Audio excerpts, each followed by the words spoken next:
Hello friends, welcome you all to another video, and today we are going to continue Hamlet, which was written by William Shakespeare. So let's start with the summary of Act 1, Scene 4, 5. And you can see the setting. It was outside the castle. It was a darkness night, as we have seen in Act 1, Scene 4, that it was a ghost appeared at the night when there was a Hamlet, Horatio and Marcius were waiting at the gate of the castle, and Hamlet has followed the ghost. And after that, we have also seen that Horatio and Marcius also followed the Hamlet. So let's see what happened next. So in the darkness, the ghost speaks to Hamlet, claiming to be his father's spirit. And it came to rouse Hamlet to revenge his death, a foul and most unnatural murder, he said. Hamlet is appalled at the revelation that his father has been murdered, and the ghost tells him that as he slept in his garden, a villain poured poison in his ear, and the very villain who is now wear his crown, Collidius. Hamlet's worst fear about his uncle are confirmed. "Oh, my prophetic soul," he cries.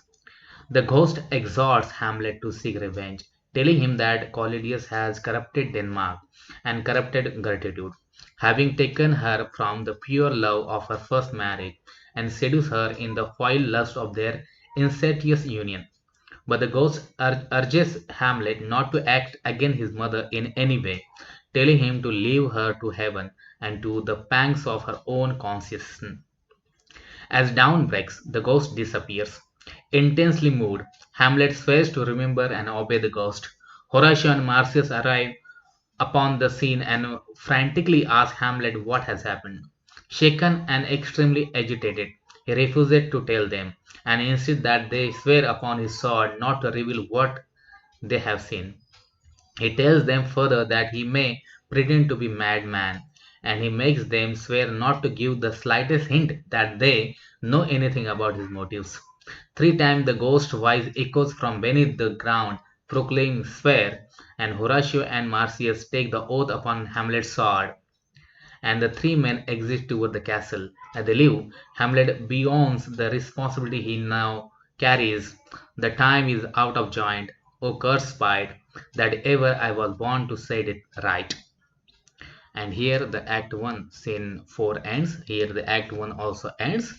And let's start with the Act 2 Scene 1. And again the setting is Paulina's house, and it is a very short scene. Let's start. Polonius dispatches his servant Reinaldo to France with money and written notes for Latus. He also orders him to inquire about and spy on Latus' personal life. He gives him explicit direction as to how to pursue his investigation, then sends him on his way. As Rinaldo leaves, Ophelia enters, visibly upset. She tells Polonius that Hamlet has met her, and he has unkept and wild-eyed, and he has accosted her. And after that, Hamlet grabbed her, held her, and sighed heavily, but did not speak to her. Polonius said that Hamlet must be mad with his love for Ophelia, for she has distanced herself from him ever since Polonius ordered her to do so. Polonius speculates that this love sickness might be the cause of Hamlet's moodiness, and he hurries out to tell Collidius of his idea. We are going to start with the Act 2 scene 2 also. Within this is the within the castle, the setting and characters come on the stage as follows. So it is a longer scene. So within the castle, Collidius and Gertrude welcome Rosencrantz and Guildenstern, two of Hamlet's friends from Wittenberg. Increasingly concerned about Hamlet's erratic behavior and his apparent inability to recover from his father's death, the king and queen have summoned his friends to Elsinore in the hope that they might be able to cheer Hamlet out of his melancholy, or at least discover the cause of it. Rosencrantz and Guildenstern agree to investigate, and the queen orders attendants to take them to her too much changed son. Paulinus enter, announcing the return of the ambassadors whom Collidius sent to Norway. Wittenmund and Corinius enter and describe what took place with the aged and aligned king of Norway. The king rebuked Fortinbras for attempting to make a war on Denmark, and Fortinbras swore he would never again attack the Danes. The Norwegian king, overjoyed, wicked upon Fortinbras as a large enmity and urged him to use the army he had assembled to attack the Poles instead of the Danes. He has therefore sent a request back to Collidius that Prince Fortinbras' armies be allowed safe passage through Denmark on their way to attack the Poles. Relieved to have averted a war with Fortinbras' army, Collidius declares that he will see to his business later. Vortimer and Cornelius live.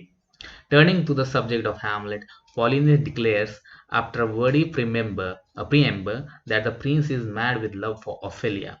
He shows the king and queen letters and love poems Hamlet has given to Ophelia, and proposes a plan to test his theory. Hamlet often walks alone through the lobby of the castle, and at such a time, they could hide behind an arras, a curtain or wall hanging, while Ophelia confronts Hamlet, allowing them to see for themselves whether Hamlet's madness really emanates from his love for her. The king declares that they will try the plan. Gertrude notices that Hamlet is approaching, reading from a book as he walks, and Polonius says that he will speak to the prince. Gertrude and Collidius exist, leaving Polonius alone with Hamlet. Polonius attempts to converse with Hamlet, who appears insane. He calls the old man a fishmonger and answers his question irrationally. But many of Hamlet's seemingly lunatic statements hide barbed observations about Polonius' promiscuity and his old age. Polonius comments that while Hamlet is clearly mad, his replies are often uh, pregnant with meaning. He hurries away, determined to arrange the meeting between Hamlet and Ophelia. As Polonius leaves, Rosencrantz and Guildenstern enter, and Hamlet seems pleased to see them. They discuss Hamlet's unhappiness about recent affairs in Denmark. Hamlet asks why they have come. Sheepishly, the two men claim that they have come merely to visit Hamlet, but he sternly declares that he knows that the king and queen sent for them. They confess these to be true, and Hamlet said that he knows why, because he has lost all his joy and descended into a state of melancholy in which everything and everyone appears sterile and worthless. Rosencrantz smiles and says he wonders how Hamlet will receive a theatrical troupe that is currently traveling towards the castle. The trumps below, announcing the arrival of the actors, that is, players, and Hamlet tells his friend they are welcome to stay in Elestor, but that his uncle, father, and aunt mother are deceived in his madness. He is mad only some of the time, and at the time is sane. Pauline enters to announce the arrival of the player, who follows him into the room. Hamlet welcomes them and entreats one of them to give him a speech about the fall of Troy and the death of the Trojan king and queen, Priam and Hecuba. Impressed with the player's speech, Hamlet orders foreigners to see them escorted to Gustrum's. He announces that the next night they will hear the Murdon of Gonzago performed, with an additional short speech that he will write himself. Hamlet leaves Rosencrantz and Guildenstern and now stand alone in Rome. He immediately began cursing himself, and it was his second soliloquy. His second soliloquy comes in Act 2, Scene 2. And then he bitterly commenting that the player who gave the speech was able to summon the depth of a feeling and expression for a long dead figures who mean nothing to him. While Hamlet is unable to take an action even with his far more powerful motives, he resolved to devise a trap of Collidius, forcing the king to watch a play whose plot closely resemble the murder of Hamlet's father. If the king is guilty, he thinks he will surely show some visible sign of guilt when he sees his scene reacted on stage.